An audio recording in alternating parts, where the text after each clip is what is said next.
there, everybody, and welcome to another episode of Histories Uncharted. I am your host, Shanna, and with me, as always, is my amazing, I just say the exact same things over and over and over. Seriously, 4 months later, amazing co-host, Cecilia, strikes again. Don't do that.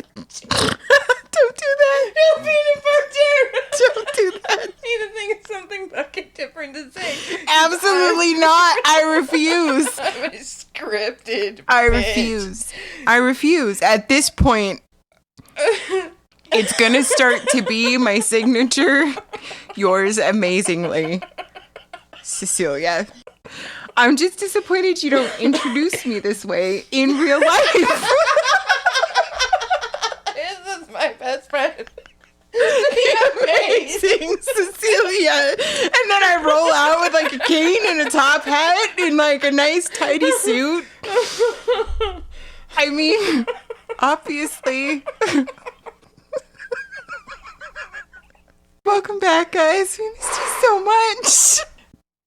And we are finally back after a very long break to talk about really cool historical things again. And we're really, really excited to finally be back. Our lives kind of exploded, and we have put them back together again with duct tapes and dreams. Whoop, whoop. Oh, I love duct tapes and dreams. And so here we are, ready to talk about super fun things. Cecilia, are you ready? I really am. It's been too long. I've missed this. We've done a lot. We've accomplished a lot. Yeah, like our entire lives have changed in the 4 or 5 months or whatever length it has been since we have spoken to you last. Absolutely. So it was a well-deserved vacation. We didn't mean to just abandon you all. And hard work. Yes. Yeah. All 5 of you. Yes. Sorry. But we're back 2 of now. us included. Yes. In that 5. Probably my dog is the 3rd. Oh, man. But we are back. And we're rip-raring, ready to go. Heck yeah. And this one is very exciting for me. Well, because it's all about a party and a good time. It is all about a party and a good time. We debated on what episode we wanted to come back with. Mm-hmm. And serious talks about women and how they are just stepped on and abused and oppressed. That's our bag. It is. Yeah. Yeah. Awake the world with some knowledge about some badass females. But we decided our first episode back should be a good time. Fuck yeah. Woo, we're here for a good time. Oh, I'm we're here so for that. excited to be back. Woo, woo. So we are going to talk about the Bacchanalias. And for those of you that have never heard of a Bacchanalia, or maybe like I've heard that word, but I don't understand, it is a party that is a rip-roaring good time in modern terms. But in ancient Greece and Rome, it involved a lot of drinking. A lot of intermingling of men and women. A lot of rich and poor doing the naughty together. What? A little bit of hallucinogenics. I mean... Maybe. And maybe if you let the big orgies get out of control, you rip a couple creatures to pieces, you eat some raw flesh, you murder some people. It's a rip-roaring good time. And that's what we're going to talk about tonight. Okay, I knew there was going to be death and dismemberment at some point. I knew it. I knew it. You can't have a show without me, without death and dismemberment, but also the Greeks and Romans. They're all about it. Yeah, I know they are all about death and dismemberment. Yeah. So, the Bacchanalia is celebrated to worship a particular god whose name is Dionysus. And Dionysus is the god of wine and revelry and winemaking and press and, fun times and good stuff. Absolutely. Yes. So if you're going to learn about the party that honors him, you got to start at the beginning and learn about the dude himself. Absolutely. The god Dionysus. I love this dude. He's a cool guy. He is. I've seen a couple of modern day retellings. I think he is kind of painted as a little bit of a... I'm struggling for the right words. What's the right word? I don't know. I don't think the word coming to my mind is the same word. Mine is satyr, which is a half man, half goat, horny little guy that used to be insatiable. Horny little guy. I think is a really good description. Oh my gosh. I'll go for that. He's like a horny little guy. He is literally a horny little guy. He is. Big guy. He's a guy. The retellings that I've come across, he's not really like the coolest guy. He gets a bad He gets rap. like used car salesman bad rap in a lot of modern day retellings. How's that? I like that. He's sleazy. Yes! Like in a leisure suit. Yes, with gold chains and a little, he just gives like wife beater and leisure suit. With a 40. Which is terrible because that's giving Jonathan Davis vibes and I'm just down for that. Sometimes we're just attracted to the bad guy. It's weird. The sleaze guy. That's why he's so popular even today. But he gives, that's kind of how he's portrayed. I don't know if that's necessarily the truth. I'm excited to dig a little deeper into him. Yeah. Understand him a little bit better. Well, every sleaze bag starts off as a baby. Right? And that's where we're going to go. We're going all the way back. We're going origin story. We are. We're going some pretty far roots because apparently Dionysus has some roots going back and he's Rudy. Evidence of him has been shown on artifacts from like Minoan Greece and stuff like that. So those are very older cultures. Right. All right, so we're going to start, and these are confusing because they're Greek. Yeah. And they're going to contradict each other a lot. Rabbit holes. And remember, these are like campfire stories. Yeah. That were eventually written down. Yeah. But eventually, campfire stories. Word of mouth. The first, I don't even know how many, are the stories that trickled through campfires through the years until a certain point when his story got solidified. Right, written down. And then this is our agreed upon telling of this story. But before that point, it's very Greek and a little crazy. We're here for Greek and Before crazy. them Romans came in and put their dates and stamps and unification on everything, he was Greek. I dig it. And he's a little wild child. Okay, so backstory number 1. We're going to keep up, folks. And if you need any clarification on some of the characters in this story, please pause. Let us know. Or rewind and re-listen. Sometimes I need to do that. Okay, so Persephone. Everyone's heard of her. She is a hot little chick, daughter of Demeter. Demeter is the goddess of earth and stuff like that, and rebirth, harvest, things like that. So Persephone, she is a beautiful woman. She is known to be the consort of Hades, right? The god of the underworld. Whole nother tale. We're not going down that path. A good tale. Fun tale. Yeah, sure. But not the tale of today. Rape and kidnap. Always good. Them Greeks. Always good for a good rape and they've kidnap. set really good moral standards for society today. Yeah. Okay, so weirdly enough, even though she was Hades' wife, she's also a virgin, right? Okay. Obviously. And she's always going to be the desire of men. Like, men are going to desire her. She's beautiful. She's bountiful, stuff like that. And, her mom hides her away from suitors. That's why she was kidnapped. But all that dwelt in Olympus were bewitched by this one girl, rivals in love. Zeus, the one that he also finds her attractive. Duh. Yeah. This is fun. He turns into a serpent and ravishes her maidenhood. It's all Greek to me. I mean, guys, at this point. Oh, golly. He loves transforming into an animal form to rape. Does. Now, there's a reason for this, because Zeus is so almighty and powerful that to behold him in his true form you would blow up. Okay. I need you to keep that in mind as we're going through all of the tales of Dionysus. This is true. Zeus, he's a bad. To behold him is to explode. Because we're mortals. In his truest form. Yeah, because we're mortals. So he's got to transfix himself with his power so that we can behold him. Weird. Okay. With that in mind, right? So after this blessed ravishing of her maidenhood. Way to go, Dad. Persephone obviously gets pregnant because there is no way to have sex with Zeus without getting pregnant. I'm sorry, there's no way to what with Zeus? Have sex with Zeus. Be sexed upon. I don't think it's To ever be sexed willing. upon Zeus, by I don't think Zeus. It's ever willing, yeah. It always equates to pregnancy. Always. There is never a time where he has sex with a female and she does not get pregnant. You heard it here first, kids. Zeus's seed is so potent. Except for Hera.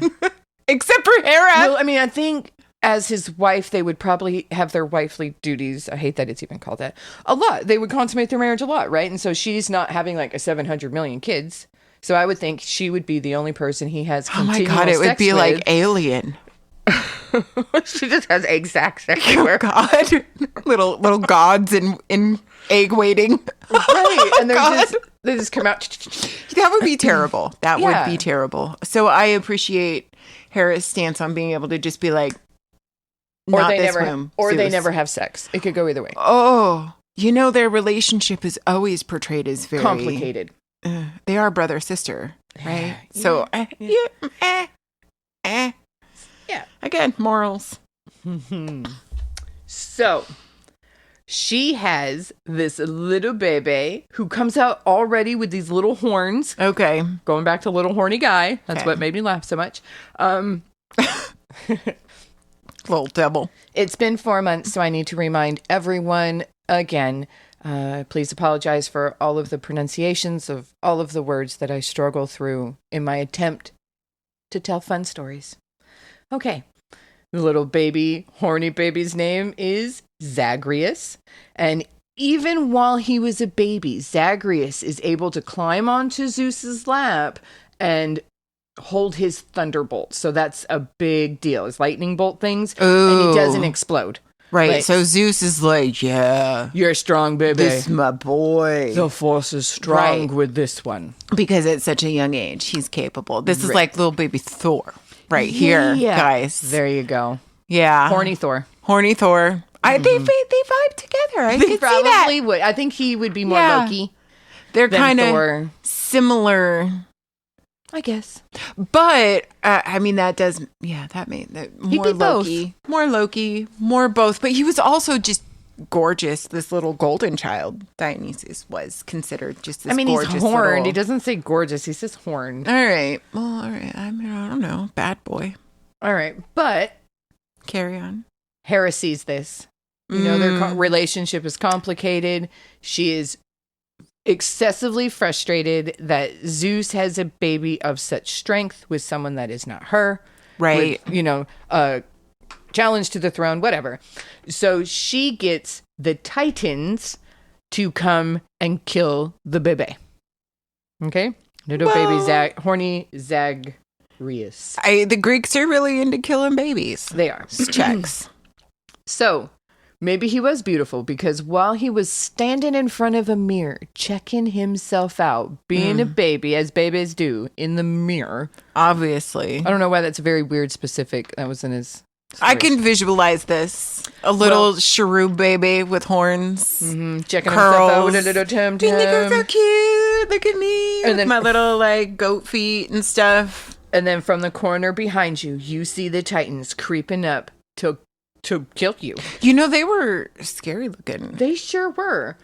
So what's he gonna do? He's a big old badass, and he's Zeus's kid. So he starts to change forms to fight back. What? All right. So it's a very cartoony in my mind as he's like changing forms and attacking and blah, Like Sailor Moon style, like this whole experience of new form. I don't know. I've never watched that. Okay. Kind of more like Genie in Aladdin. It's like a whole like 10-second clip in the Right. show Yeah, of and then like switch, and then second, and then switch, and then switch. boom, they're in uniform and like Sailor Moon ready to go. It's very Power Rangers. I imagine that it's probably very Power Rangery. We'll go for Power Rangers. We're gonna go for that, folks. So while he was Power Rangering against the Titans, he would switch in between Zeus, Kronos, which is Zeus's dad, a baby, a mad youth with the first flower of the down marking on his rounded chin. I'm sorry, what? I'm gonna say teenager. Oh, the down marking, like facial hair. Yes. Okay. All right. He turned into several animals, lions, wild horses, a horned serpent, a tiger, Wow. and finally a bull. That's some Maui vibes right there with his little chee-hoo horn and there stuff. you go. And How he he switches back Yeah, and yeah. forth. That's what I'm picturing. Very cartoonish. Oh, I love that. Yeah. All right. So Hera's watching all this, and she is like, why do I keep sending incompetent people to do a job that I need to get done? So when he's a bull, she steps in and she smotes him. Is smited by Hera. And then the Titans take the bull and they tear him into tons and tons of pieces, and he is done.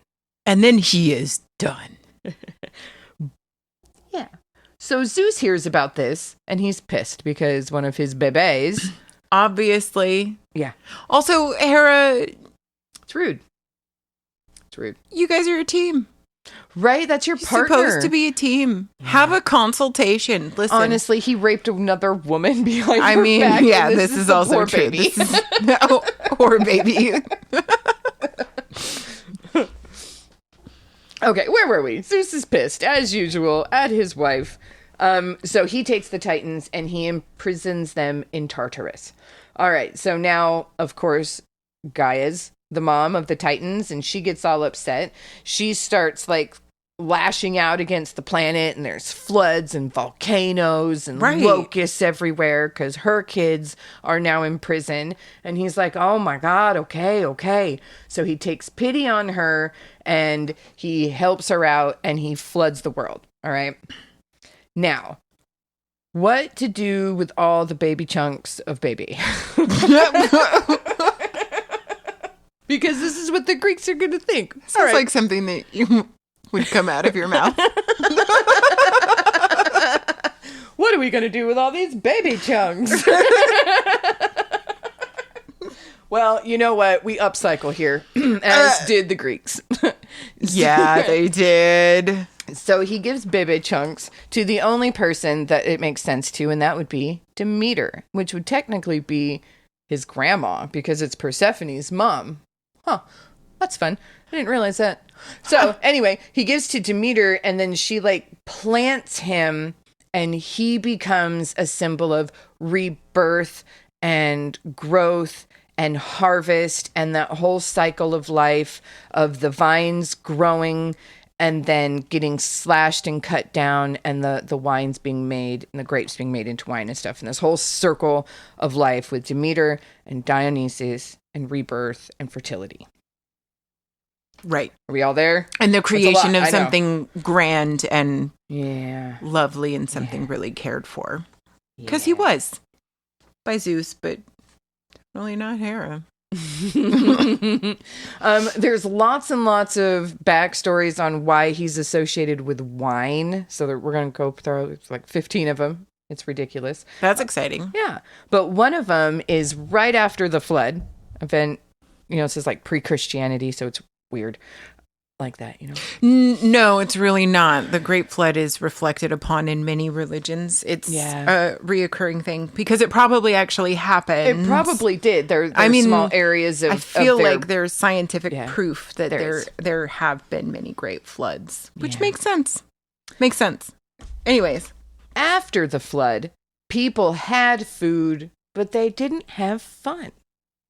So Zeus made Dionysus like the god with vines and wines and grapes. And so he taught them how to take these weird little grapes and crush them up, and then it makes wine. And now they have a way to deal with all of their toiling and suffering. Yay, wine. Super cool. Yeah. So that's one of the 7,000 reasons. Okay, here's another pregnant story. After Dionysus was torn apart by the Titans, Jove took the fragments of him, little baby chunks, and he put them into a drink, which he gave to this chick called Semele. All right, so Semele is this princess. She's beautiful, of course, because there were no ugly Greeks back then. They were all beautiful. Beautiful. And so she was the princess of Thebes. And so he gave her this drink that had baby chunks in it, which resulted, of course, with her becoming pregnant. Duh. Baby chunks in your drink. Obviously, you're pregnant now. Yes. Okay. Yes. All right.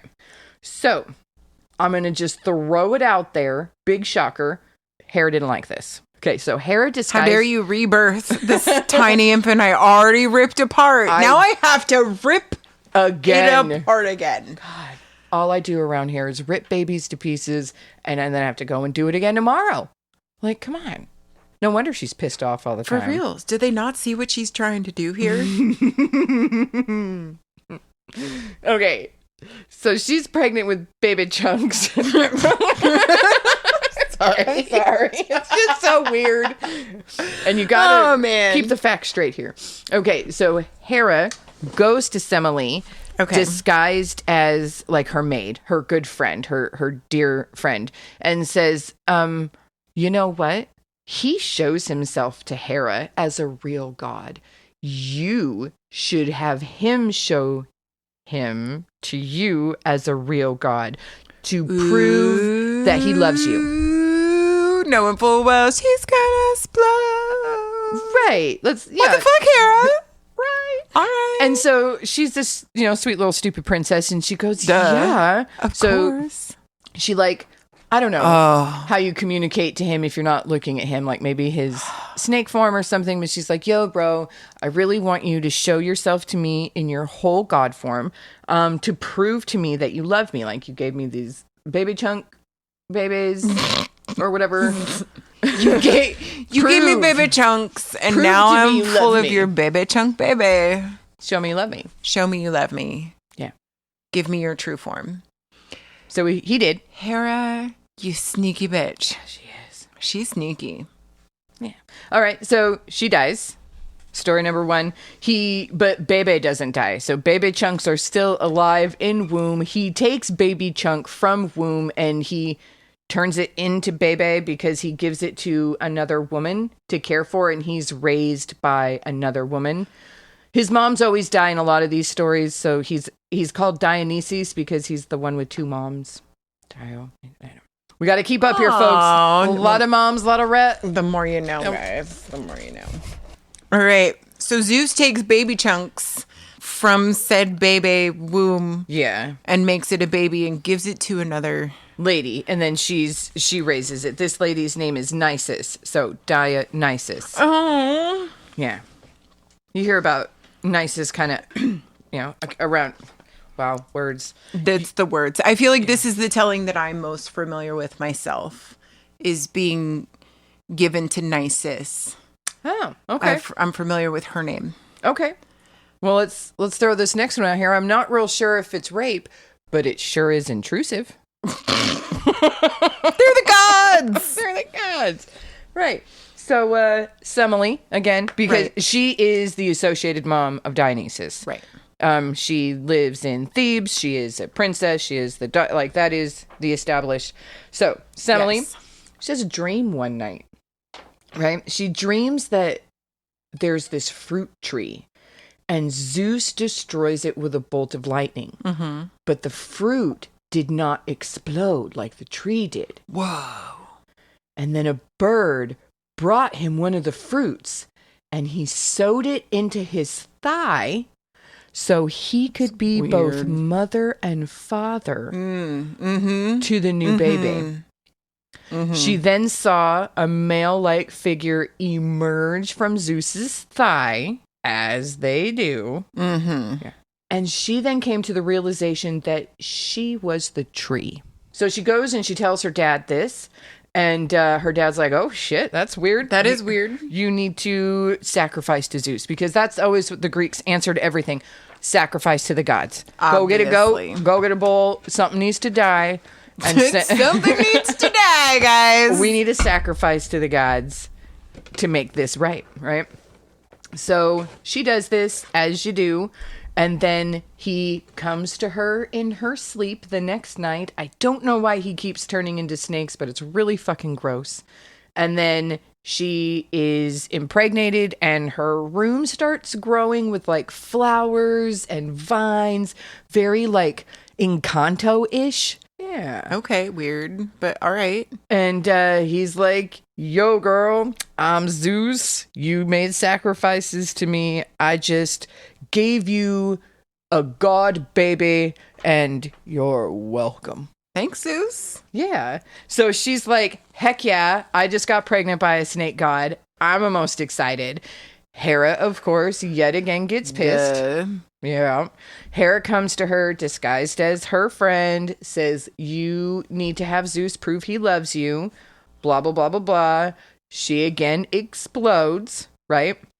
He takes Bebe Chunk from her womb and sews it into his thigh. So this goes back to the really weird, he's both the mom and the dad. Yeah. Because he birthed a baby from his thigh. It's weird. It is weird.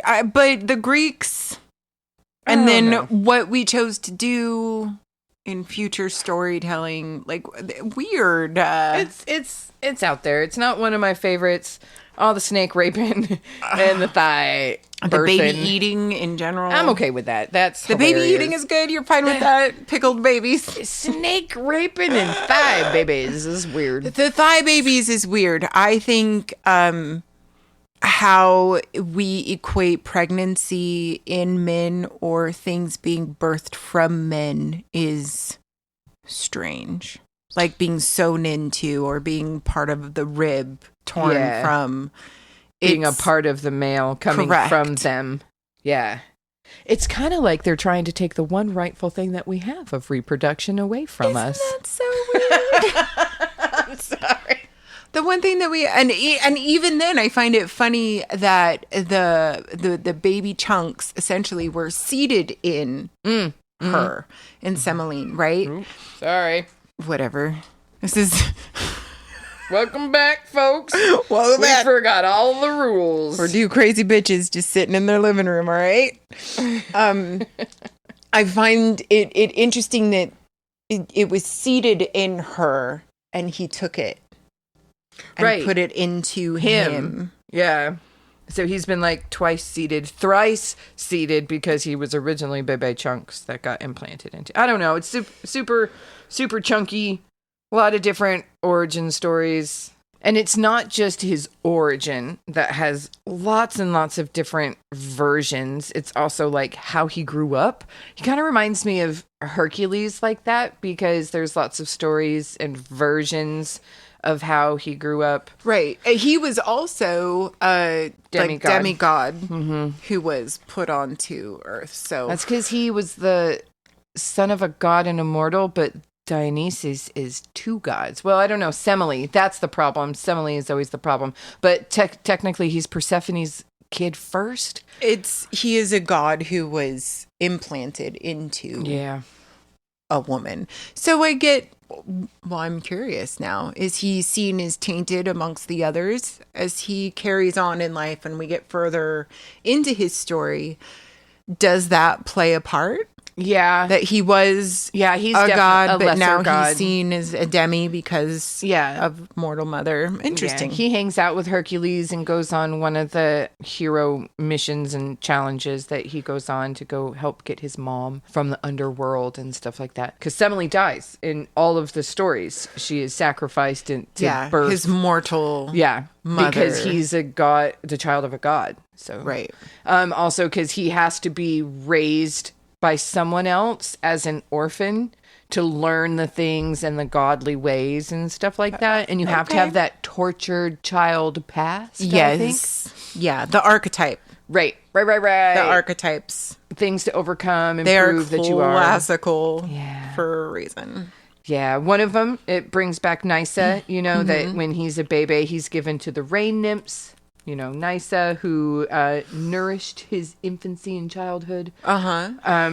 He wasn't that when we went and saw that storytelling. Wasn't that Semele? It was Semele.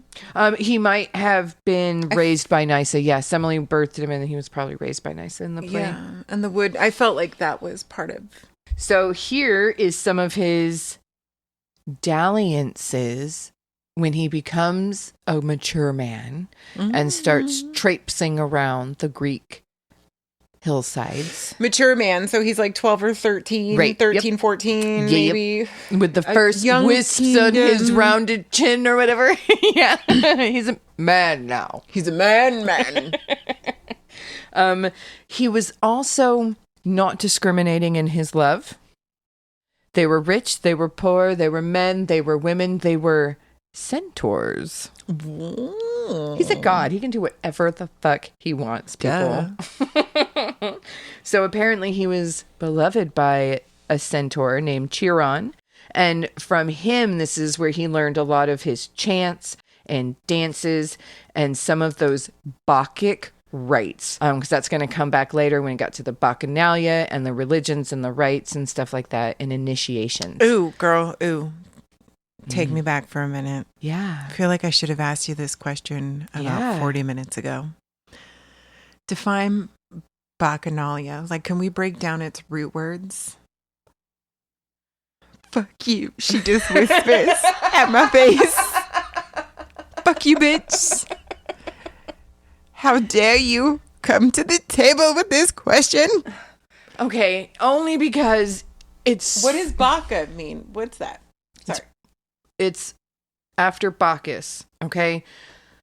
All of this research that you're getting with these 37 creation stories is me whittling down from 700 creation stories. So when Dionysus turns Roman, because they like to appropriate your gods and then twist it and make it their own. So when he turned Roman, his name is Bacchus.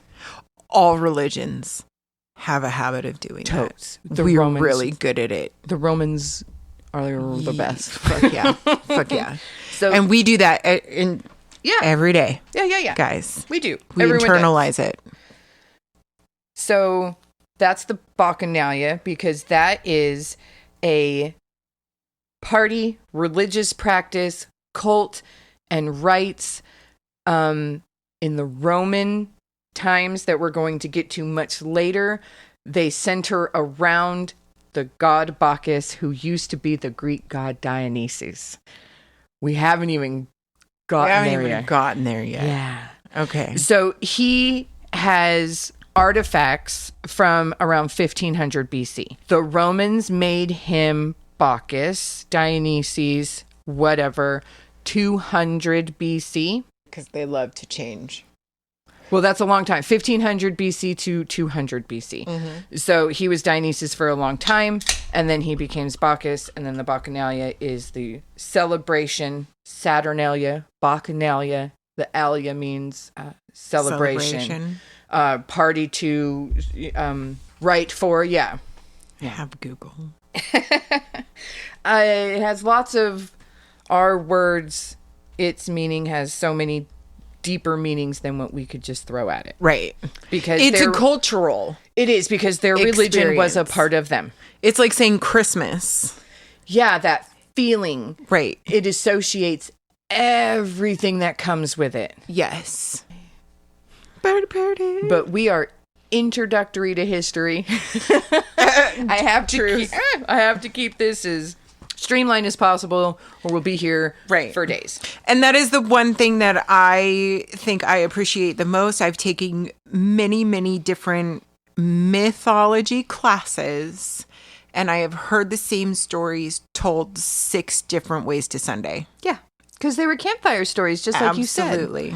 So the people from Athens would say that they were strong and smart and full of politics, because that's what was important to them. Where if the Spartans people were telling it, they would say that they were strong and they had integrity and they could die in a battle, because that's what's important to them. So whoever is telling the story puts their own spin onto it. And different cities had different chunks gods. Of babies that they're drinking. Yes, different babies animals that are raping the women while they're doing this. Like, yes, yeah, they shake it up.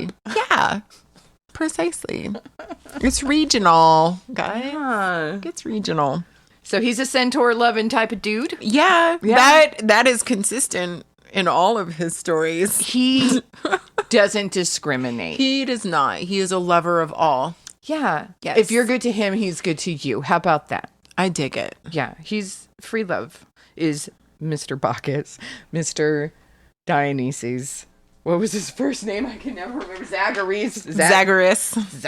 I've heard that 3 or 4 different ways too. Yeah. So, okay, we're going to go into a ton of reasons why he makes wine. Why? Why is Dionysus associated with wine? why is he such a wino? Yeah. I'm here for it. So, apparently, and this is a very consistent thing, there's this young guy right about to turn into a man, a young man named Amplius. He is the son of a nymph and a satyr. So you know this guy is hot. He is smoking. But Selene, I don't know why she does this. I'm sure there's a lot of backstory that I didn't dig all the way down. There's a lot of Greek rabbit holes, people. Okay? Yes. So Selene, she's the goddess of the moon. She gets pissed at Amplius. She sends a fly to sting the bull that Amplius is riding, because he is riding along a field one day on a bull, as you do.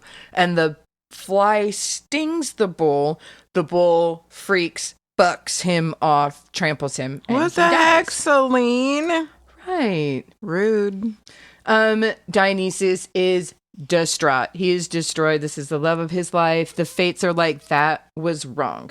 So they decide that Amplius deserves a second life, but it's as a vine. This vine grows, and all of a sudden these grapes pop off of it. And from the first vine that is his dead lover, he makes the first wine. Wow.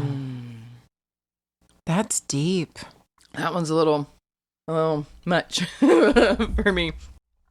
I don't know if I'd take your corpse and steep it into a tea and slurp that down with a crumpet. For fermenting, which is even stranger. Kombucha. We're gonna kombucha your dead lover. Man. Amplius. And he's here for it. Yeah. Right. Oh, the fates, man. Like, why a vine? That's very interesting to come back as again. It's like that Demeter. He is part of the vine and the wine. Like, it had to come back as the wine. That's why. Well, I mean, a son of a nymph, and nymphs are, yeah. They're tree. They're very nature related. Correct. Yeah, They are. So Amplius, loved by Dionysus. This one's really stupid and it frustrates me. He loved Amplius so much, he made a vine. He was like, look at this beautiful thing it's going to create, and it has these grapes, and I give this to you. I love you. This is your vine. And Amplius is so excited. Okay, so this is the second telling. Yeah, sorry. Oh, no, that's okay. Yep. Just making sure. Another round. Amplius is gifted the vine. They're laying on a field one day, and he says, I love you so much, Amplius. Let me show you how I love you. And he, from the ground, grows a vine that pops off grapes and says, this is for you, my love. And Amplius is so excited that he scampers off to pick the grapes from the vine. Oh, the fruits of his love. The fruits of his love. This is warm and fuzzy. It is. If I were Amplius, I'd be super taken with Dionysus. You know, he's probably hot. Hot young men. There's this plant for me. I'm going to go pick these little fruits, these glorious, gorgeous, delicious, gush in your mouth grapes. Isn't that symbolic? Listen, I also would be sold. So taken. All right. Well, let's see if sweet little Cecilia, in her excitement of plucking these oh my gosh. No, grapes? I'd be super excited. They're delightful. These beautiful, they create, I would be super, I'd be like, oh my gosh, you delightful, beautiful man. And then you tumble down a hill and you die. Right at Bacchus's feet, Dionysus's feet. He is so upset. That sounds about like what I would do. Yeah. Sorry. He turns his beloved into a star constellation. All of these things, you call him a sleazy dude and a little horny guy. Right? He steps up a lot when a lot of people are stepping down and doing dirty shenanigans. See, I knew there was more to him. He is. I knew. I knew. On the surface, they always play him as such a weaselly little dude. But he's just not. He's a good guy. Okay, I knew it. All right. The fun ones always get judged so roughly. Right? What a great little lover he was. But that's really sad that he fell to his death. Like, Amplius, come on. You had your whole life ahead of you. No, you have to die young and tragically. That's how you die young and leave a beautiful corpse. Honestly, that's how you Greek it up. You die young. Yep. That's right. Or Shakespeare. It just depends. So story number 3 on why he makes wine. All right. So as he grows up, he finds these really cool vines and grapes, and he cultivates them, and he learns how to make wine, and he is awesome. And surprise, surprise, Hera sees this and is pissed. So she strikes him crazy, mad, right? So his senses are struck from him, and he is forced to wander throughout Greece, homeless, and doesn't really know who he is, like a beggar wandering through the fields. Okay, so he doesn't know himself, essentially. Right. He just... Yeah. That's so sad. What the fuck, Hera? All right, everyone It's not bad enough that you turned him into baby chunks. Yeah, poor baby chunks. Now he's struck mad. Now you remember not who you are. Or how you made alcohol. So... Okay, everyone has 30 names. So there's this chick, Sybil. The Greeks know her as Rhea. She's a very learned, powerful woman. She cures him, and then she teaches him the religious rites of the Bacchus and stuff like that. And then this is very interesting. I thought that this was really cool just because I'm a history nerd. So she sends him to go wander the world and share the joys and love of wine and revelry. Okay, because it does pop up throughout culture. Yeah. So a story explaining that makes sense. Yeah. Yeah. And so he goes off to India, right? In his travels, he ends up coming back to Greece, but he travels to India. Right, So, which is the Asias. right. Which I would explain the spread. So apparently, when Alexander the Great reached this city called Nisus, I'm so sorry, it's called Nysa. Blah, blah, blah. Too much of these delicious ciders. Which is near the Indus River. The locals say that they named it Nysa because it was founded because of Dionysus, and the city was dedicated to him as he traveled around the world and showed these people on the Indus River how to get drunk. And they were like, we like you. And so we're going to name our city after your mom, Nysa. That's Nysa, super interesting. Whatever. Yeah. So when the Romans claim him, they consider him like a returning god, a foreign god, because he does this time out in India and around the world, and then he comes back to Greece and Rome. That's why he's called the returning god, traveling god.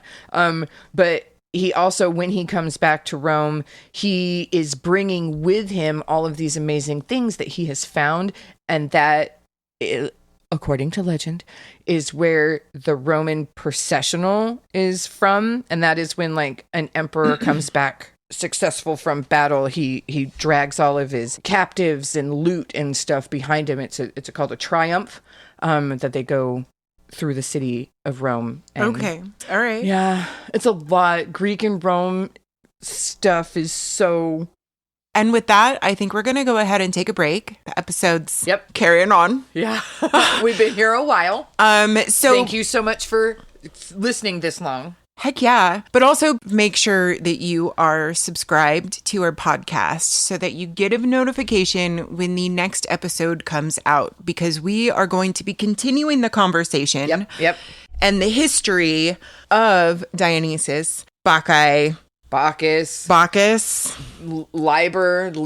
Oh, yes. The horny dude. Ooh. Horny little guy. All the things. Yeah. And what we as humans have done with him and how we have worshipped him and what we have done in his name. Heck yeah. Yeah. So we're really excited. So I hope you stay tuned and continue with the rest of the story. And we'll see you next time. Bye. Bye.